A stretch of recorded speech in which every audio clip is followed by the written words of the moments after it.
Namaste. Today we'll be doing the exposition of the 25th Sutra of Sadhana Pada. This sutra gives us the definition of Hana, which means as we knew that through the previous sutra, absence of avidya, right? Avidya was the root cause. Now, in the sutra, absence of avidya would lead to the absence of the bondage of the union between Purusha and Prakriti. And the rejection of that union will lead to the isolation of the Purusha. Okay. Hana, we have understood that it is the goal that one has to attain. What is the goal that one has to attain? Purusha and Prakriti have to be separated, and Purusha must become isolated from Prakriti, where Purusha attains the Kaivalya state. Okay, the yogi attains the Kaivalya state. So how this sutra is defined is tad abhavat. Tad is referring to that. That what? Avidya. Abhavat is the absence of the union between Purusha and Prakriti. Okay, absence between the union of Purusha and Prakriti is abhavat. The avidya, through the absence of ignorance. Okay, samyoga abhavo. Sorry, here the samyoga comes. Tad abhavat means the absence of avidya. So you can take these two words together, and the meaning of those two words, tad abhavat, means the absence of avidya. Okay, the absence of avidya will actually help in samyoga abhavo. Samyoga we know is the union between Purusha and Prakriti.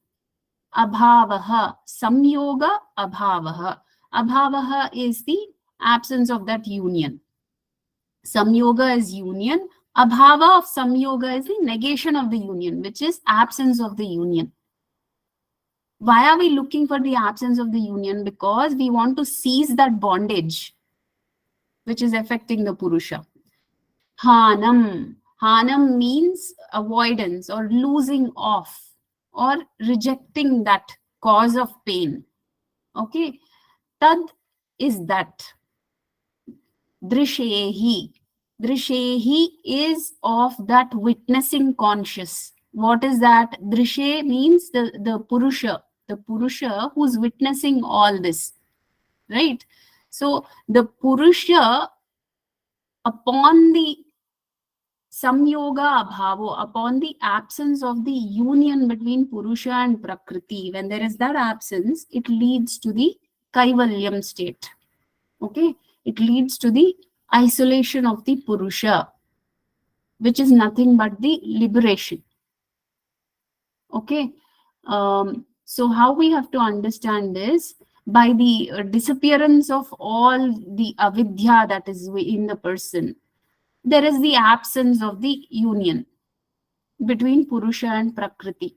That absence of union is the cause of isolation of the witnessing conscious, which is the Purusha. Okay, I repeat it once again. By the disappearance of avidya, by the absence of avidya, there is also the absence of the union between Purusha and Prakriti. By the absence of avidya, there is also the absence of the union between Purusha and Prakriti. That state where the Purusha and Prakriti get separated, so the Purusha is isolated, is in isolation. That isolation is called as Kaivalyam. Is that clear, or anybody wants a repetition of this? We know the cause of, the root cause is avidya. When avidya is absent, the next thing that will confer, which is the samyoga of the Purusha and Prakriti, that is also absent. When avidya goes away, the pain also, the root cause of the suffering also goes away. So when the root cause goes away, the Purusha and Prakriti get separated. The union is separated. After that separation, the Purusha attains liberation, which is the term for Kaivalya. Okay, the Purusha attains the state of Kaivalya. Okay, by the disappearance of avidya, by the absence of avidya, there is also the absence of the union between Purusha and Prakriti. So where we see the isolation of the Purusha, that isolation of Purusha is the state of Kaivalya. Clear? Yes, ma'am. Yes, ma'am. Okay. Yes, ma'am. So, yeah. So with the removal of avidya, the cause of the contact of Purusha and Prakriti both are removed. So they are separated. And with the removal of the cause, the effect, the contact also ceases to exist. This is called Hana, in which the Purusha is isolated from everything. That is the goal, right? We want to achieve that separation because we want to dwell in the pure consciousness. We want to attain the state of Kaivalya. That is called, this is called Hana, in which the Purusha is isolated from everything else and it is liberation, the state of liberation, Kaivalya. So in the fourth topic, we'll see a lot of that being discussed. Now, the following sutra, which is the 26th sutra. Now, they have given the Chaturvyuha Vada. Anybody can recollect the Chaturvyuha Vada? What are the four elements which are part of the Chaturvyuha Vada? Yes, ma'am. Yeah. Heyam, Hey Hetu, Hanam, Hanupaya. Yes. Very good. Can anybody else explain the meaning of Heyam, Hetu, Hanam, Upayam? Heyam is the symptoms, ma'am. Pain that I want to avoid. Hetu is the cause. Ahanam is the goal, and Payam are the tools. Yes, very good. Very good. So, for example, like the Heya is the samsara, like whatever we want to avoid. Hetu is the avidya, right? Hana is the moksha or the kaivalya or even viveka khyati, whatever we want to attain. And upaya are the means or methods to attain those goals, right? Now, if it is avidya, then how do we handle avidya? We handle avidya through the right knowledge, which is the samyak jnana, right? So it depends on what we want to get rid of and what is causing that aspect, what is the goal, and what are the means to achieve that goal. This is called as the Chaturvyuha Vada. That's the framework given in the yogic philosophy. That's what we have learned in the previous class. Now, coming to the 26th Sutra, it talks about the means for Hana. Okay, what are the means for Hana? The Sutra says Viveka Khyati. Viveka Khyati Aviplava Hanopayaha. So, Viveka Khyati, Viveka we all know is knowledge, discriminatory knowledge. Okay, Khyati is the clarity that one has. Okay, so one has such clarity that there is no confusion in their thought process. That kind of clarity is called Khyati. Getting it? So Aviplava. Aviplava is without any challenge. Viplava is, Ma'am, would you please explain the Khyati again? yeah. So Khyati is that which where there is a clarity in mind. The clarity is such that nothing can confuse that person. That kind of clarity is called Khyati. So Viveka Khyati.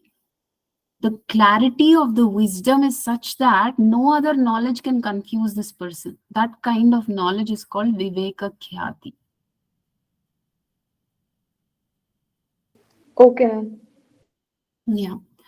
Viplava, you might all know, Viplava is that which causes some kind of challenge, right? Some kind of war, some kind of confusion in the head, agitation in the head.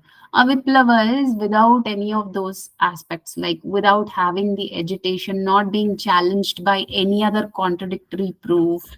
Such a knowledge is called Viveka Khyati. That is the means of the Hana. So Hana Upaya is Viveka Khyati. Just give me a second. Just give me a second.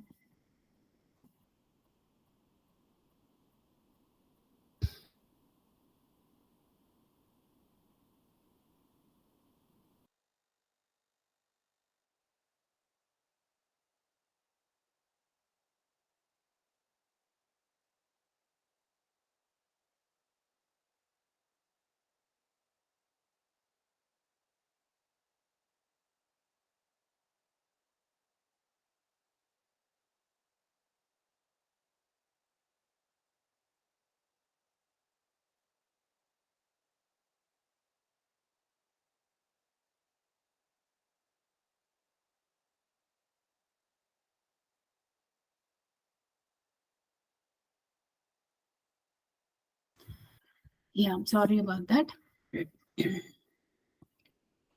Yeah, somebody was asking something, I think. No? Hanupaya is the upaya is the method in which this is handled. Okay, so how is this handled? This whole thing is handled with Viveka Khyati. Only with Viveka Khyati, such knowledge which cannot be challenged, such knowledge which cannot be confused, such knowledge where there is no contrary proof to it. That kind of knowledge, when one attains, that is the means to avoid the suffering. Okay, that is Viveka Khyati. Okay, so this clarity of the wisdom that one gets, the discriminatory, the discerning wisdom that one gets, cannot be challenged by any contradictory proofs. So that kind of knowledge is the means to attain Kaivalya. Okay, that is Hanopaya. Viveka Khyati is the Hanopaya. What is the Hana? Kaivalya. What is the Hanopaya? Viveka Khyati. Getting it? So this illumination of Viveka Khyati means understanding the difference between very clearly, without any confusion, when one is able to understand the difference between the buddhi, which is the sattvic aspect, but still it's an evolute of Prakriti. When one is able to understand that and the difference between the evolutes of Prakriti and Purusha, that kind of illumination is called Viveka Khyati. So when all the mithya jnanam, the erroneous knowledge that is within a person has gone, then the illumination that happens is called as Viveka Khyati. Okay, so when the erroneous knowledge has come to a state where its seeds have all been burnt off, where all seeds have been burnt off and has been made to a state where it becomes infertile, that seed cannot sprout again. That kind of knowledge, that erroneous knowledge, when it is removed, so that seed remains impotent, it becomes infertile to produce anything. So the cleansing of the gunas, the cleansing of the kleshas, all that happens when there is Viveka Khyati. So only when those gunas and kleshas and all that are cleansed, that is when one can attain Viveka Khyati. Clear with this? Yes, ma'am. So such an unfluctuating discriminatory wisdom is the means to attain the nullification of all that has happened because of avidya. And the Purusha can attain the state of Kaivalya. Okay. So, ma'am, one question I have. Here in the explanation, whatever you're scrolling, there he says that whatever information you're gathering through Indriyas or any other source is not Viveka Khyate. So, how do we gain this Viveka Khyate? That's one question I have. How do we gain Viveka Khyati is through the practices of yoga. Only when we are practicing the methods suggested in the yoga darshana, those methods will actually enable the person to attain Viveka Khyati. Now, for a person who is mrudu, who is at the basic level, for that kind of a person, attaining Viveka Khyati is not an easy task and might not be attained in that very birth. For that kind of a person, he can't directly jump off to the practices which lead to Viveka Khyati towards the end. Like, for example, the Antaranga practices, which are Dharana, Dhyana, and Samadhi.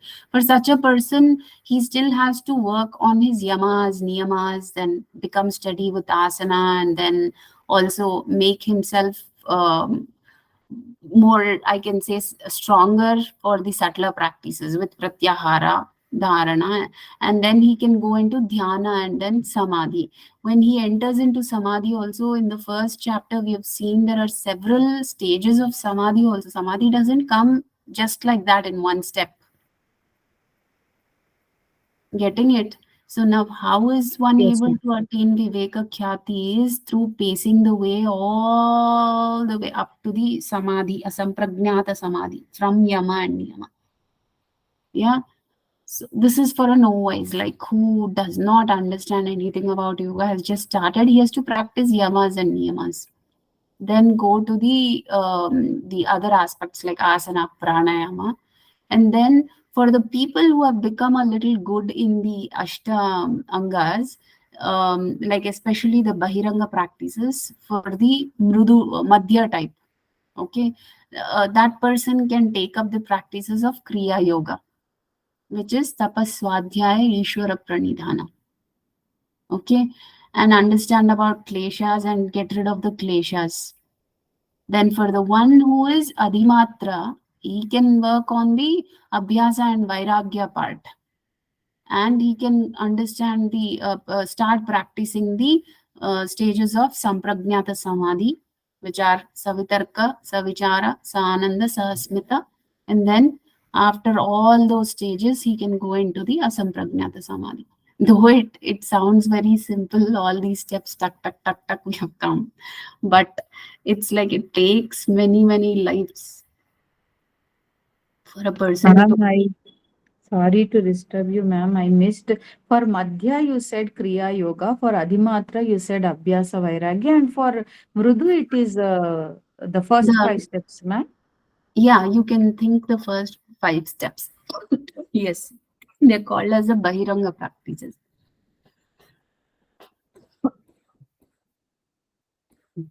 Yeah. Thank you, ma'am. Yeah.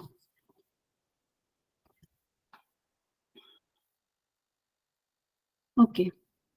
Now, what have we seen in the previous sutra? We saw that Viveka Khyati is a method to, is the method that is suggested. Okay. And then now, how does Viveka Khyati accrue? What are the stages?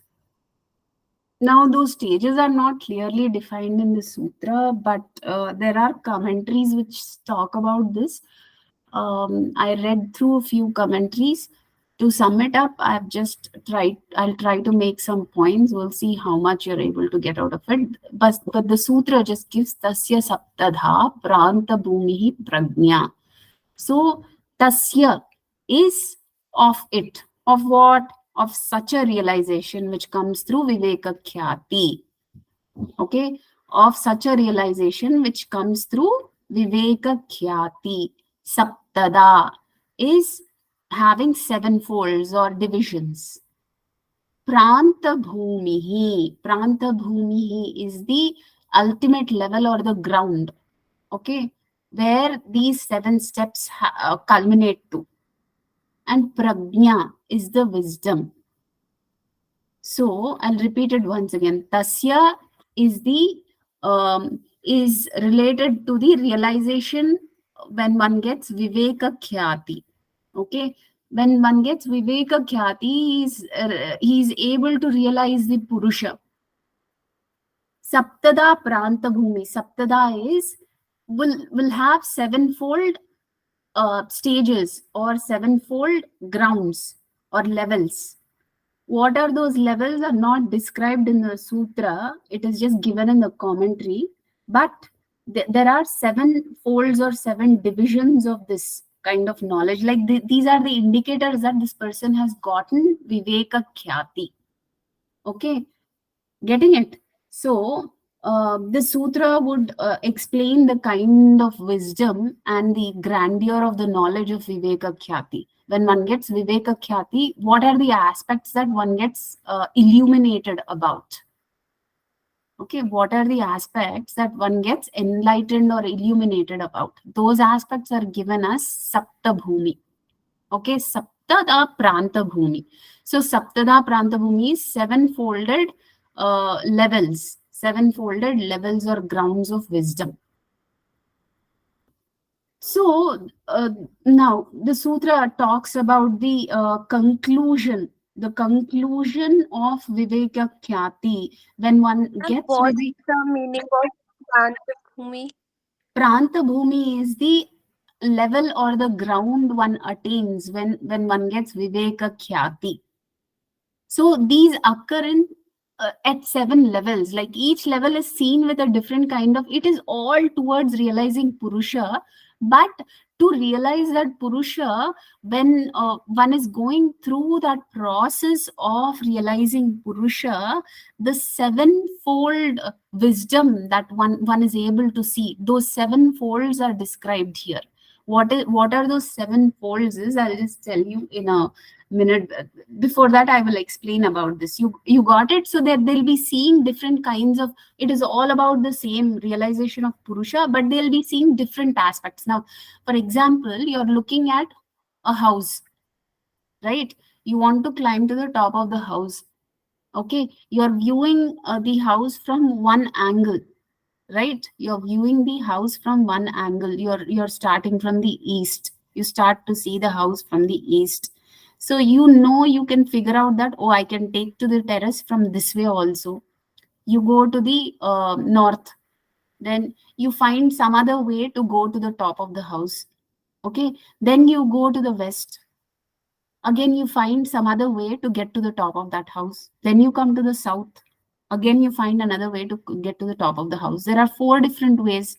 So you see, it is all leading to, all the four ways to get onto the top of the house are leading to the top of the house only. The point is that, but you're able to see all those different paths coming through, right? You're able to see that there is some way to get to the top of the roof from each of those directions: east, west, north, south. Getting it? So Yes, they are trying to show that Viveka Khyati, when one attains Viveka Khyati, these are all the kind of wisdoms that one is able to enlighten oneself with. Those are called as Sapta Bhumi, Saptada Pranta Bhumi. Okay? Saptada Pranta Bhumi. So these are sevenfold levels or grounds of wisdom. That is how you remember it. Sevenfold levels of wisdom. Okay. Clear with that? Yes, ma'am. So Viveka Khyati, now as I told you, has seven, is shown in seven different illuminatory wisdom kind of things. Those seven different levels are called as Saptada Pranta Bhumi. The first level is when the aspect that has to be rejected, which is Heya, right? When the Heya that one has to reject, okay, that becomes fully known. What is that? What is that one has to reject?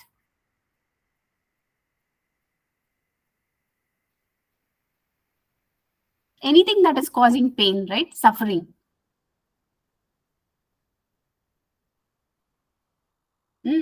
So anything that is causing suffering or pain has to be rejected, and one fully becomes aware of this.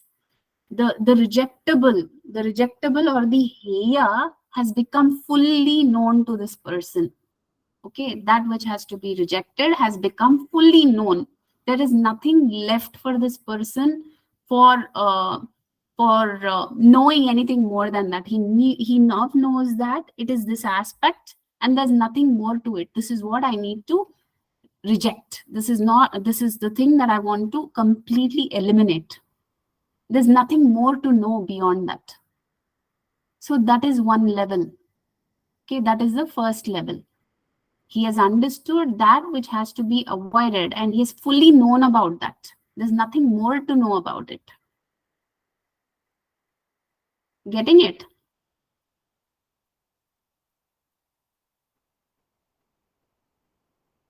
Getting it? Yeah. Yes, So yes. he has understood about the Heya aspect so well that there is nothing more to know about it. That is the kind of wisdom that he has gained. That is the first stage. The second stage is he has understood the causes of the aspects which need to be rejected. So he has understood the hetu also. So there is again the causes of the aspects which need to be rejected. Those causes have been understood and they have all been diminished and have been eliminated. There is nothing, no residue of them yet to be eliminated. Okay, so because of the wisdom that he has gained at that point in time, he has understood the rejectable fully well, and he has understood the aspects. He has completely eliminated the aspects which have to be eliminated. Okay, there is no residue left after that. There's nothing else to be eliminated. Okay, that is the second aspect.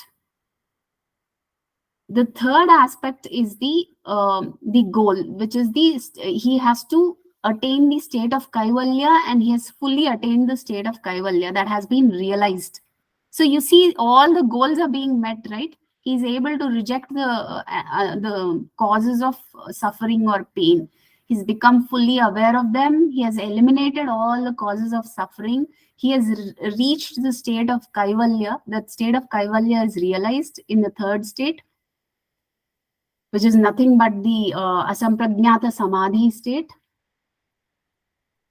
And the fourth state, he has attained all the means that he has used here. The means of attaining kaivalya also is mastered.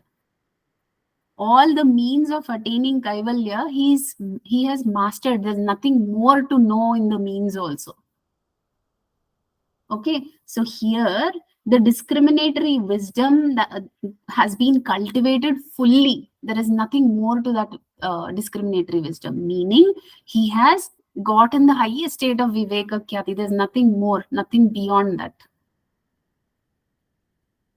And the fifth one is, because the buddhi was assigned to do all this, like the buddhi was assigned to help the person understand that the evolutes of Purusha and Prakriti are different. They have to be separated. Once the buddhi has performed all its assignments fully, now it is of no purpose to the Purusha. Right? So the buddhi becomes redundant here for such a person. The buddhi becomes useless for such a person who has attained that state. Who can attain the state where buddhi becomes useless for that person? Only the person who has understood the ultimate knowledge and thinks that buddhi is of no use to me now.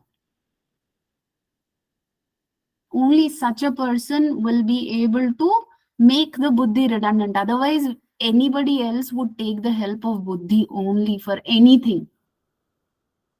Only a person who has attained the state of viveka khyati or kaivalya will be able to clearly say that I don't need buddhi anymore. There is no work of buddhi, especially regarding the Purusha in me. Okay. And the next state is you see all these are parallel. They are not one above the other. All these states are happening on the same plane. They are not on different planes. You see, it is not a progression or anything from a lower state to a higher state. If you look at it, you're looking at the same thing from different angles. As I gave you the example of the house, you're seeing the house and trying to go up. Like you're looking at that point from different directions. And every direction you see, you have attained the highest point. Getting it? So the gunas, now what happens to the gunas? That is also an important thing. That is what is given in the sixth level of the wisdom. So the gunas will completely face dissolution. There is again nothing which the gunas are doing here. So the gunas lose their efficacy or the influence. There's no work of gunas. You see the rocks, which are the boulders which are on the mountain top, sometimes you see them dropping off the mountain top, right? They roll off the mountain and come down. Because why do they come down?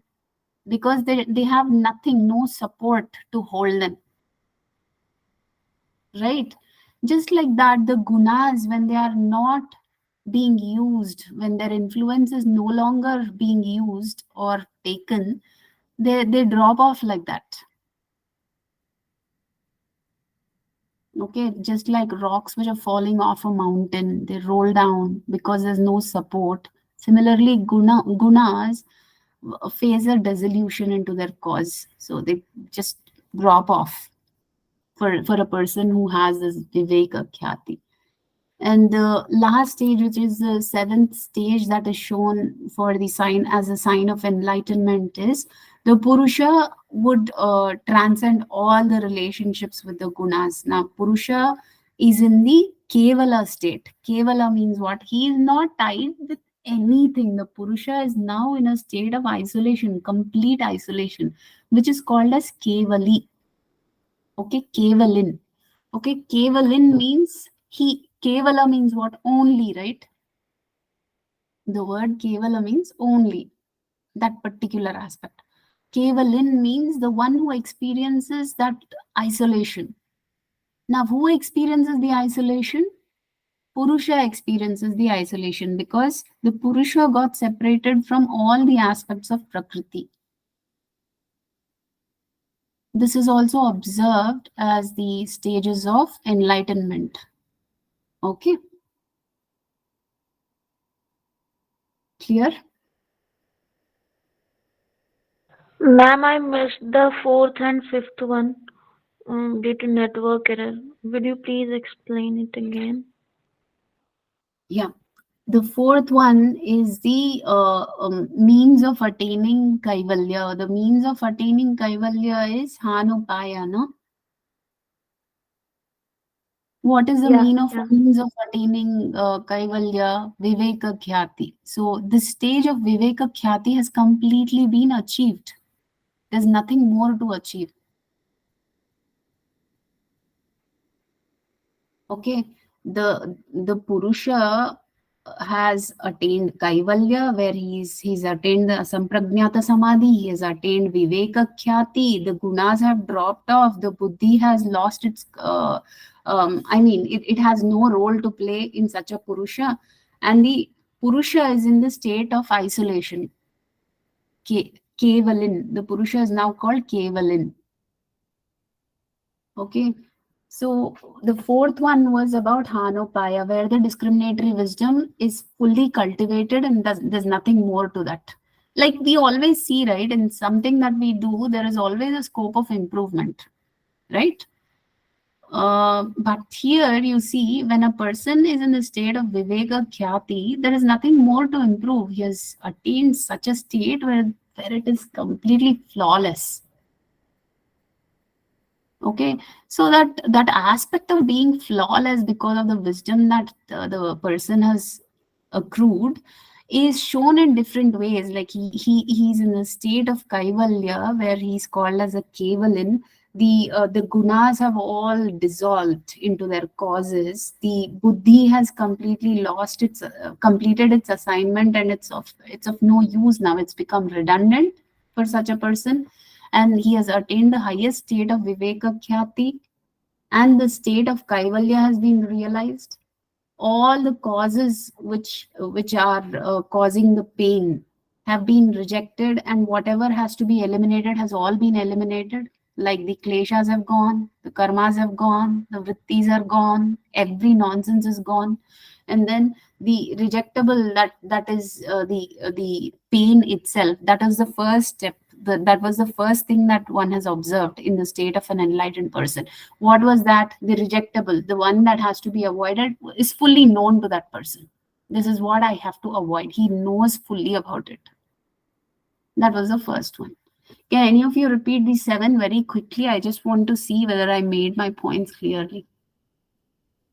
If there's something missing. Sarika, can you quickly do that? Yes, whatever I have noted down. Yeah. So we have the 7 levels. First is the aspect that needs to be rejected. Heya. So Huh. that is fully known. Yes. So Yes. anything that caused the suffering needs to be rejected. Hmm. So the second is in the stage he has understood the hetu. One second. So when she's mentioning these points, just think these are the states of a person who's enlightened. So the one who's enlightened, okay, the one who's completely enlightened, for such a person, these things are seen. The stages, these states are seen. The first state is he's able to know what has to be rejected. That is fully known. There's nothing more to know about what has to be rejected. Okay, yeah. Now go to the second one. Yeah, in the second the cause, the hetu is understood and eliminated. What all aspect needs to be eliminated, that is understood here. Yeah, no, not understood. He has already eliminated. So Yeah. understood in the first step, eliminated in the second step. Okay. Okay. Second, we have also seen that this enlightened person has eliminated all that is causing pain. He understood what is causing pain, every aspect that is causing pain, and he eliminated all the aspects that are causing pain. Yeah. Okay, completely rejected, eliminated everything. There's no residue. There's no residue left. Yeah. So in the second step, having eliminated everything, in the third step, he has attained kaivalya. The Yeah. state of asamprajnada samadhi. Yes. So in the fourth stage, he has mastered all the means of attaining kaivalya. Yeah, he has cultivated discriminatory wisdom. Yeah. Viveka khyati. Viveka He khyati has- What are the means of attaining kaivalya? We understood from the previous sutra that it is only viveka khyati, right? Yeah. So in the fourth step, he has attained that means of kaivalya, which is cultivating of the viveka khyati. Yeah.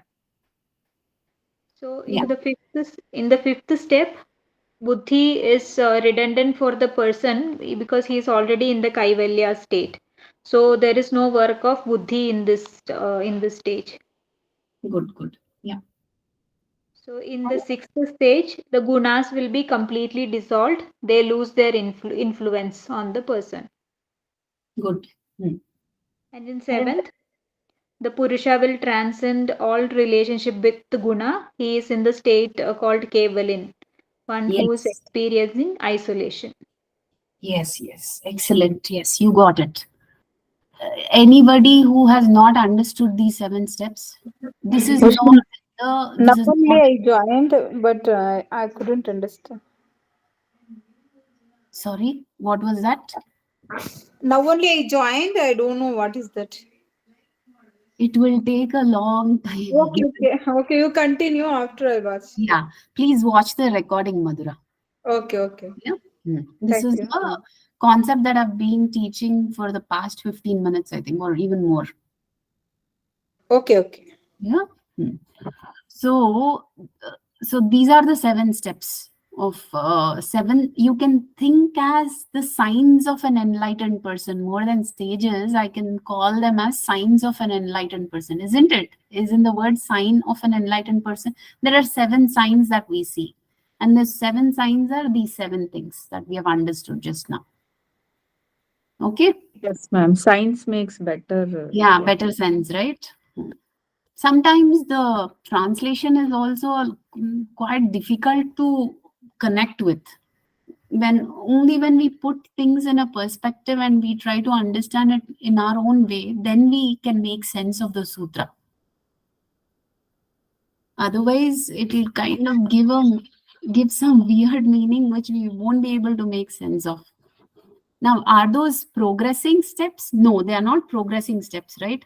They are appearing in the same plane. Like when you take a transversal, like a lateral dissection of some aspect, you see everything in that one plane, right? So when I see that happening for a person who has attained Viveka Khyati, all these things have happened. All these things are seen in that one plane. Okay.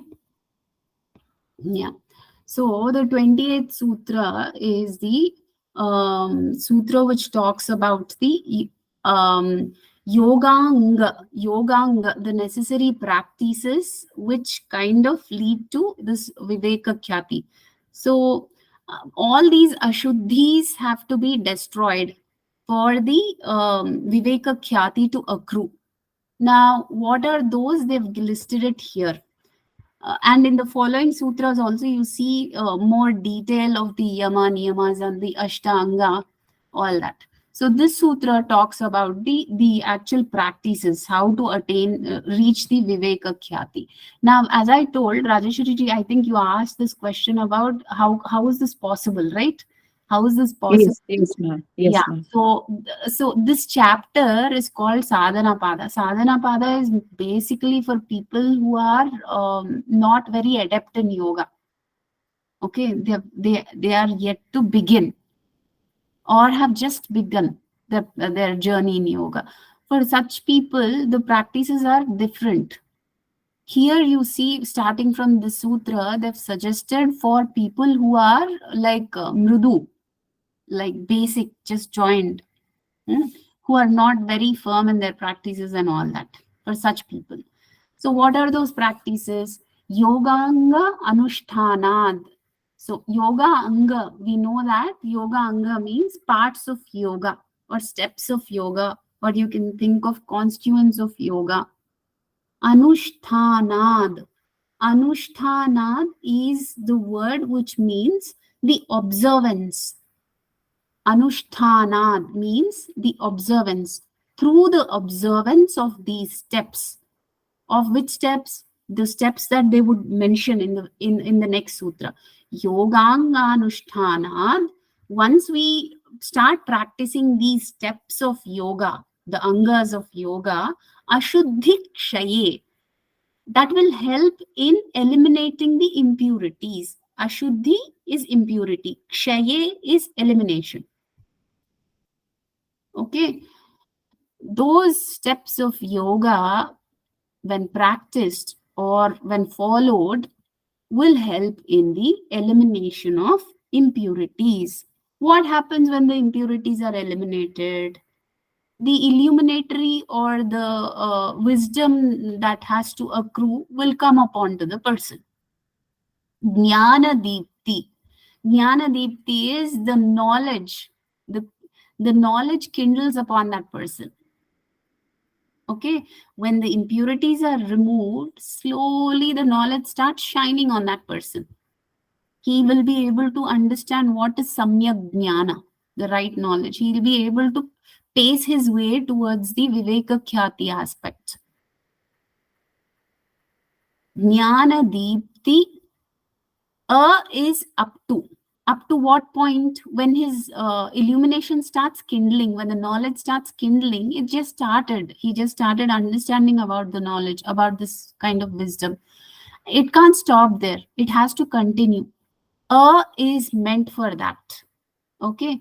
it is not aviveka. You can't read it as aviveka. Aviveka is the opposite of viveka. No, you can't read it as aviveka khyati. It is up to what point? Up to the point of attaining viveka khyati. Till that illumination of discriminatory wisdom happens, until that point, the knowledge keeps on coming to this person who continues the path of yoga by following the angas. Okay, so for the people who have no basics, for them they have started all the way from yamas, like the regulatory practices. One has to regulate their behavior, their bodies, their minds, their breath. Then they have to let go the craving for sense objects. They have to withdraw their sense organs within, and then they have to start focusing on a particular aspect. They have to study themselves in that concentration. Then they have to move into continuous practice of that concentration, and becomes effortless. That is when they are in dhyana. And this dhyana, when it becomes like they are completely absorbed in dhyana, that is the stage of samadhi. So for a person who doesn't have any basics, for them they've started from the very basic. Okay, as those impurities, now who knows, those who are not in the path of yoga, would they know about what are kleshas, what are vrittis, what is the mind going through, what is the purpose of human life? They would not know it. They would never understand it. They would be grappling with all the issues that they are coming across. They will be fighting their lives out, because this knowledge is not reaching them. They are never in the path of yoga. So for such people, one has to start off with yamas and niyamas. First, regulate the self, have that code of conduct, discipline, internal and physical, both, and then start practicing the strengthening and studying of the body, followed by pranayama and all that. Okay, so these are the steps. You can't jump into dhyana and sit for meditation. You are very mentally disturbed. Somebody suggests you that you have to go to meditation classes, sit in meditation for 1 hour. You'll feel a lot better. Such suggestions are given by many. But as people who are learning this aspect, do you think that works? That is making people sit in meditation practices? This is a question to you all. Ma'am, can you repeat? No, ma'am.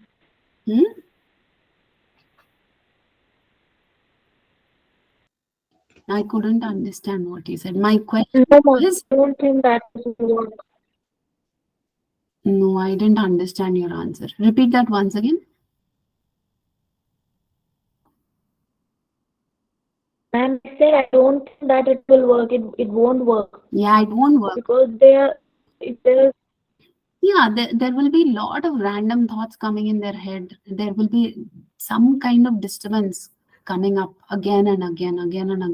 And we tell that person to sit quietly without any movement, close their eyes, sit steadily, and visualize something. Just they will give some kind of guided meditation practice. And just after the guided meditation practice, again, all their awkward thoughts and all that just bounce back. Yes or no? Yes, ma'am. Yes. This doesn't work. The meditation practices, all that which we are kind of pushed into, or nothing works. The only aspect is you should know your level. Where are you? Are you at Mridu? Are you at Madhya or Adimatra? What is the state of your mind, state of your body? If you're giving some kind of yogic counseling to people, definitely you should understand these aspects and only then suggest.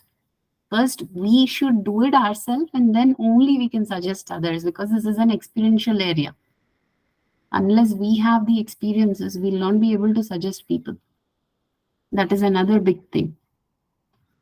Okay, we are. I think we are digressing from the topic. So, clear with this? With the help of the yoga anga, one can eliminate the impurities, and after eliminating the impurities, slowly the knowledge starts kindling in that person, And that kindling of knowledge goes on up till the stage of Viveka Khyati. That is the meaning of this sutra. Now we'll go to the 29th sutra. Anybody can check on the time. Do we have time? Yes, Nine. ma'am. We can finish this sutra, ma'am. 29. Yes. Yeah. All right. So the 29th sutra is a continuation of the 28th. So we see that the yoga anga have been elaborated here. What are the yoga anga? Yama, niyama, asana, pranayama, pratyahara, dharana, dhyana, and samadhi. These are the 8 angas of the yogic discipline. Now, what are yamas? Yamas are supposed to be the self-regulatory codes. Self-regulatory. We have to regulate our behavior. These are the codes given to regulate our own behavior, self-regulatory codes. So you all know what are yamas, right? Can anybody very quickly just run through the yamas? Ahimsa, Satya, Asteya, Yes, Brahmacharya, Aparigraha. Yeah. And we have the deeper explanation of all these one by one. So we'll not go into those at this time. I just wanted to know the get a pulse, get a feel whether you know it or not. Okay. Now we'll go to niyamas. What are niyamas? Niyamas are the discipline, self-discipline, or the restraints that we put on ourselves. So we have to have these kind of restraints. Restraints are what? Like cleanliness, like being contented with what we have. What else are the niyamas? Tapas, Swadhyaya, Ishvara Pranidhana. Tapas, Swadhyaya, Ishvara Pranidhanani are part of Kriya Yoga also, right? So, apart from the Kriya Yoga aspects, the other 2 aspects that we see in Niyama are the Shaucha and Santosha, which is internal and external cleansing, and also being contented, being happy with, satisfied with what one has. These 2 are additional.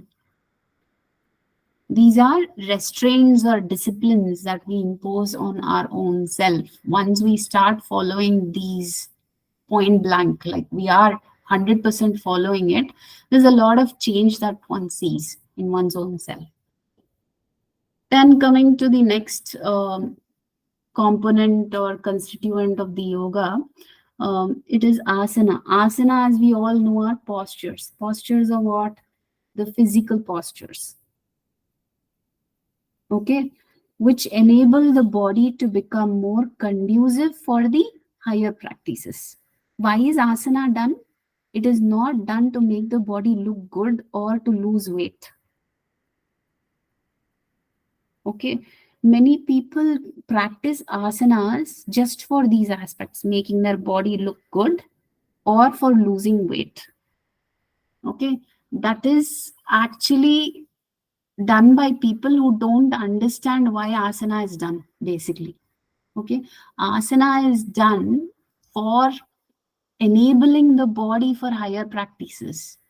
The body has to be firm, the body has to be steady, strong. The body has to withstand the higher practices. Like we cannot sit for dhyana for more than 20 minutes or half an hour. Leg starts hurting, body starts paining, we start to wriggle like a worm. All these things happen. So what does asana do? Asana will make the person sit in a steady position without any disturbance. That is the purpose of asana. It is not to lose weight. Those who are doing it to lose weight, they are actually not doing it as yoga. They are doing it as a workout. Okay, so that is about asana and pranayama, especially when it is related to the Yogdarshan.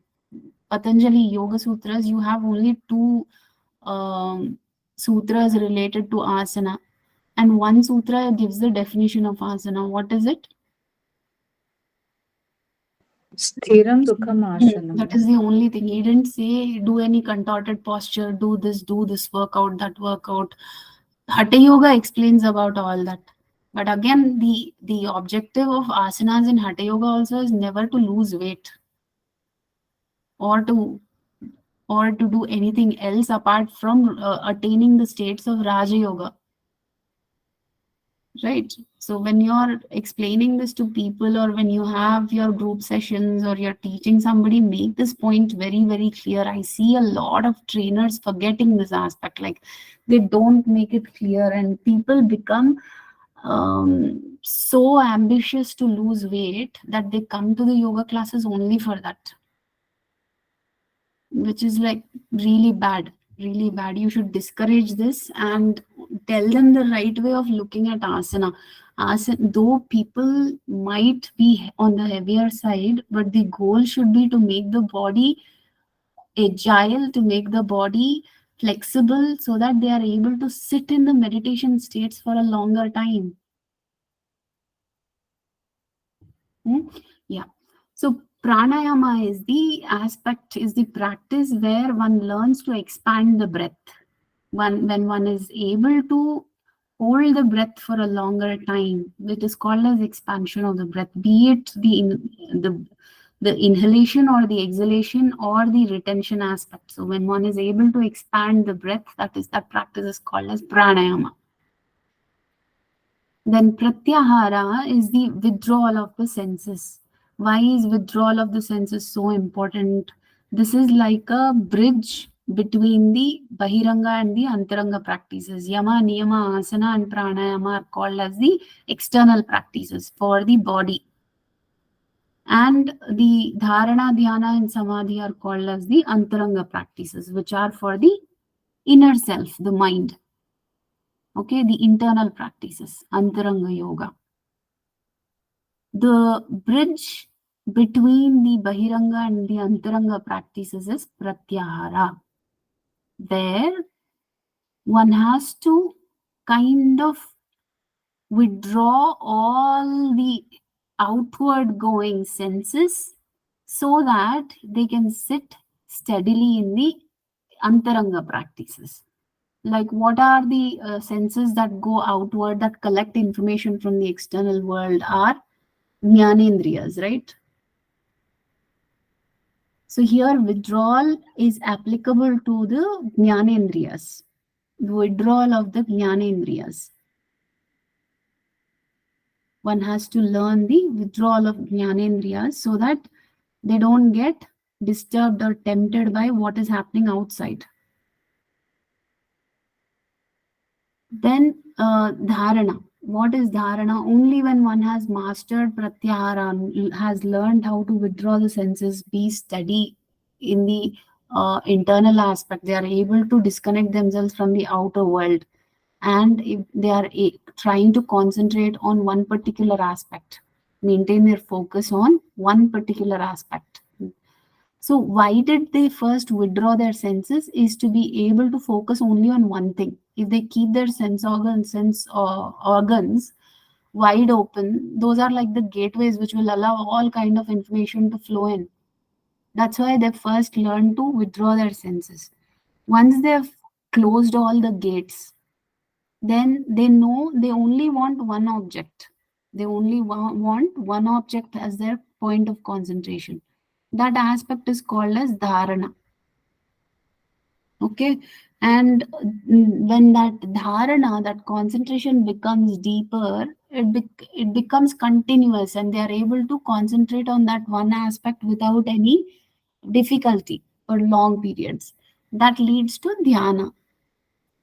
Okay, and a complete absorption in the object of concentration leads to samadhi. So the states of samadhi we have seen, right? States of samadhi also, it is not one step. It has steps within sub-steps. So now they have only used the term samadhi because the stages of samadhi were actually explained in the first chapter. Now samadhi is seen as an anga here.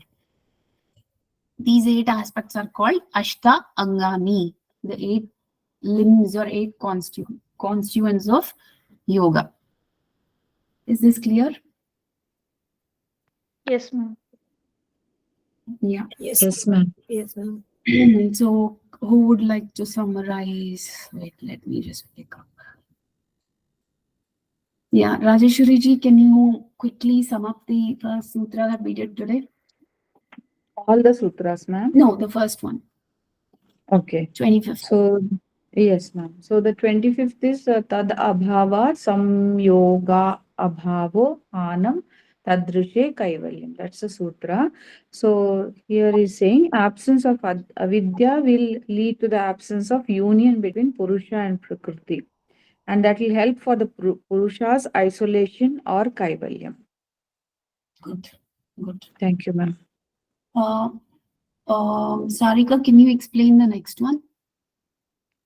Yeah, Viveka Khyadi Aviplava Hanopayaha. That is what we have seen. So it is telling about means for Hana.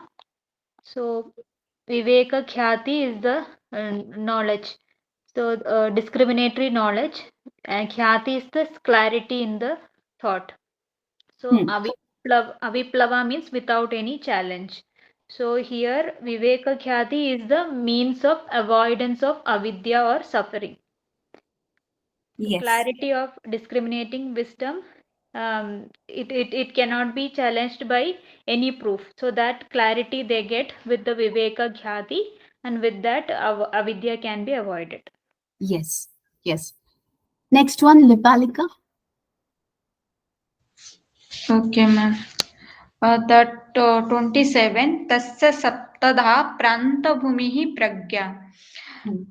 Here means Tasya means such a knowledge comes through the Vivek Khyati, then he is able to realize that Purusha.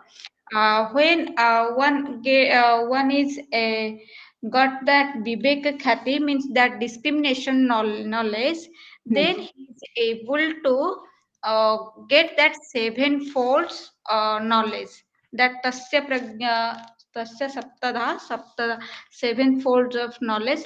That seven folds of knowledge are called. One is here means now that person is able to avoid such a aspect which aspect gives pain. Yeah. So all those aspects are fully known to him. Yes, ma'am. Now Second, second is now he's eliminated that aspect which are caused pain. Now he's already eliminated. third, Next, third is now he attained that asampragyata samadhi. Is it right, ma'am? yes, Kaivalya. Yes, ma'am. Kaivalya is nothing but asampragnata samadhi only. Yes, ma'am. Fourth, Fourth is that he got that means Hanopaya, he got that discriminated knowledge. Yes, ma'am. Then fifth, now the buddhi becomes useless when one attains the state of vivek khati, and that kaivalya state. Now buddhi is useless. Good. Then sixth is all the gunas are lose their efficacy. Yes. Yes. Now seventh is the Purusha now experience of isolation. Now Purusha is in the cable instead. Good. Yes. Yeah. Yes. Who wants to explain the 28th one? Monica, can you try the next one? Are you active, Monica? Yes, ma'am, but I won't be able to explain it. Sorry. Yeah. Sakshi, yes, please go ahead. So the sutra is Yoga Anga Anushthan Anushthan Shuddhyaksha Gyan Deepti Vivek Khyatya. So the yoga anga are the parts of yoga or the limbs of yoga. Anushthan is the observation of these steps of the practices of yoga. Yeah.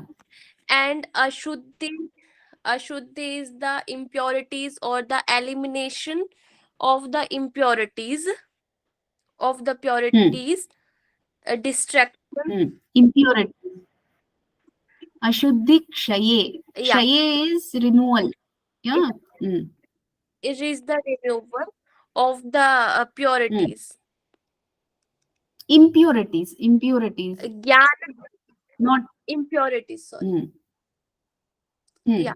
And Gyan Deepti, the knowledge that starts shining when the elimination of the impurities, uh, when the removal of the Happens. impurities is, yeah, happens. And Hmm. yeah, again, we Up till breathe, what yeah, point does this when there happen? is up to discriminatory wisdom.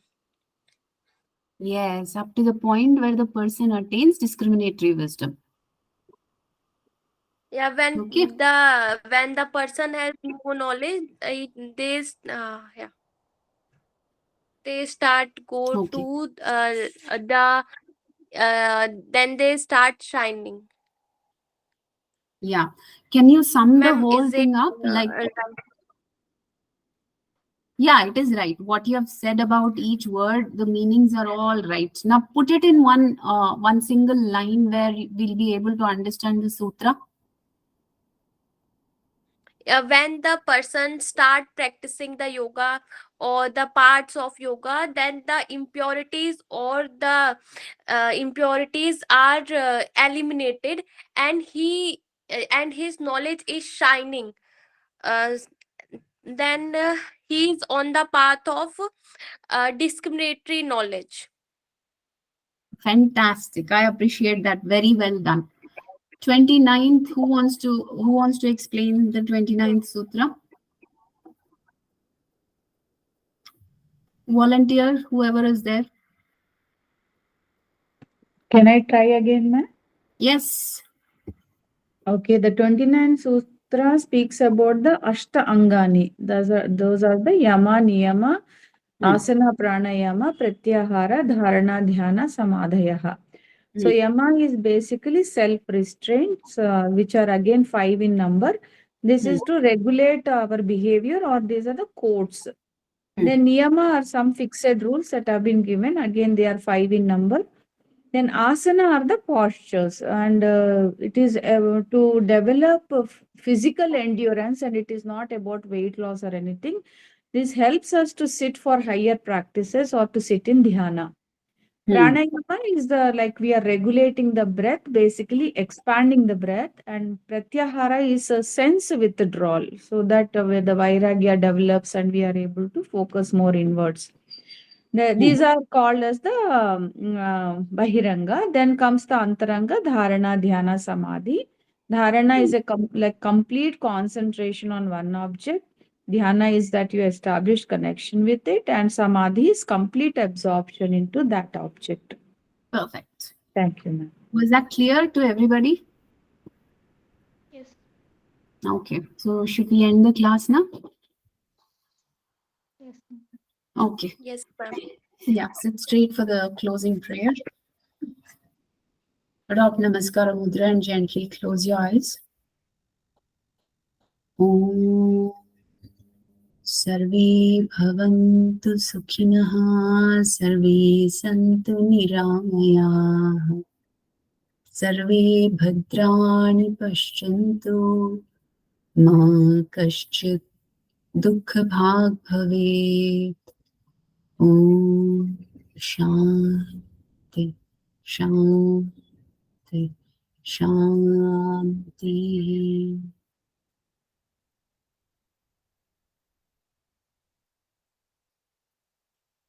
Gently open your eyes.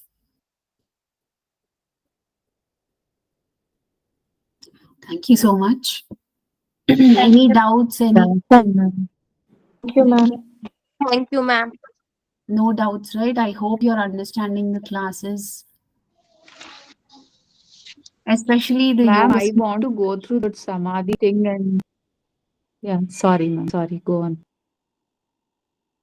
Yeah, I don't know about the other classes, but especially the Yogdarshan class that I am taking, I would like to understand whether you people are able to make sense of it, whether it's coming to some use. How are you Yes, ma'am. feeling? Yes, ma'am. Yes, ma'am. Undoubtedly, ma'am. Ma'am, one request to you. Could you please share yesterday's Record? recordings? Yes, yes, ma'am. I can't Yesterday, make uploaded. that. Put it on the YouTube. It is. I Uh, guess it is only chanting recording. There is there. No, no, Other one is no. also The there. video, the explanation is also I can only uploaded. tell you one thing. You should get hold of Jitendra sir. He's the one Okay. who does Yeah. that. Or Madhu ma'am, Madhu Rathod. Okay, ma'am. Ma'am, And, yesterday ma'am, we this had an issue, MDYS no, ma'am. Sutra by Sutra study is first time for me. So could you please share one more parallel, any authentic source from which I can keep on watching, or something which I can get some knowledge from the parallel source from the same. Source. I mean, I have not watched any YouTube videos, but I read commentaries on Patanjali Yoga Sutra commentaries written by Vijnana Bhikshu, Vyasa, and also Bhojaraja. I can give you the names of the books I read. Okay, ma'am, that would be great. Yeah. Yeah. But there are volumes and volumes. I mean, if you are really spending that kind of time, it'll benefit you. But there's a whole lot of, I can say, literature to read. Lot For a beginner, what you suggest for a beginner? Vyasabhashya is good, but unfortunately, I'll tell you the drawback with Vyasabhashya is it is only in Hindi. I could only get a book in Hindi. If you're comfortable reading Hindi, then I can suggest a book. Okay, Rahul yes, sir ma'am, also has I the can do that. But the main terms, I guess all terms are all English terms Hindi. are also, yeah, Hindi terms are same, like, you know. So that would be not a trouble to read in Hindi. Hindi, if you're comfortable reading and understanding, I think that is a good book for a beginner. Vyasha Bhasya. I'll give you the book. Okay, ma'am. Thank you. And Rahul sir also has a soft copy. We can also ask him to post it in the group. Yeah. Any other concerns before we end? I No, I'm don't able have to any follow. Sorry, Sarika, go ahead, go ahead. No, I was telling no concerns. We are able to follow because this is the first time I'm also learning it such detail. So the classes have been very useful in going through each of them. Okay, thank you. Yeah, Rajeshwari ji, you were saying something. Yeah, Samadhi is one thing that I want to revisit and get back to you with some queries if I have, ma'am. Otherwise, Yeah. I'm fine, yeah. Those levels of Samadhis, yesterday I'll listen to one video I finished. One more I listen and then I'll get back to you, ma'am. Thank Yeah. you. Yeah, pleasure. So we'll kind of end it now. Thank you and Shivratri to all of you. We'll meet again on Monday. I would suggest that you make questions tomorrow. Some of you have joined that group. You can start putting the questions together tomorrow. I'll also try to do that tomorrow because I'm also not finding time to make the questions during the day. Tomorrow, I'll try to take out some time just to make the questions. You also try to do that. Put the questions together and you can we can all collate those questions and post it in the group. Okay. Yeah. So thank you. Bye-bye. Thank you. Good night, ma'am. Good night, ma'am. Good night, ma'am. Thank you so Ma'am. much. Pleasure. Bye.